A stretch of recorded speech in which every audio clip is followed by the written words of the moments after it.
আসসালামু আলাইকুম প্রিয় দর্শক, আপনারা কেমন আছেন? আশা করি ভালো আছেন। দাঁড়িপাল্লার জয় জয় অবস্থা। আমরা আশা করি আগামী প্রধানমন্ত্রী ডাক্তার শফিকুর রহমান হতে পারে, তবে বাকি চূড়ান্ত ফলাফলের আশায় আছি। তবে আপনারা যদি আমার কথার মতো একমত তাহলে কমেন্টে বলবেন। তবে আলহামদুলিল্লাহ কোনো কোনো জায়গায় দাঁড়িপাল্লা পাস হলো, আর হাসনাত আবদুল্লাহ তো কোনো কথাই নেই, একবারে এক চান্সে সব কেন্দ্রের থেকে ভোট পাইল।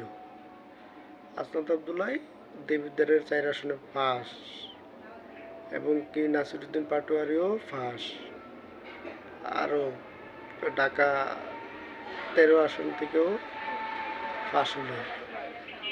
তবে সব কেন্দ্রিতে মোটামুটি জামাতের ইসলামের জয় জয় অবস্থা।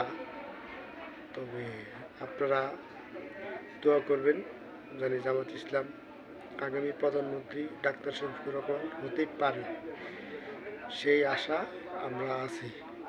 তবে আরও ফলাফল ঘোষণা হবে, আপনারা আপডেটগুলো আমি জানিয়ে দেব,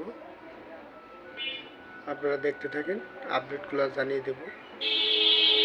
যদি ভিডিওটা ভালো লাগে লাইক শেয়ার কমেন্ট করে জানাবেন, আর নতুন কোনো ভিডিও পেতে চ্যানেলটা সাবস্ক্রাইব করুন। সবাই ভালো থাকবেন, আল্লাহ হাফেজ।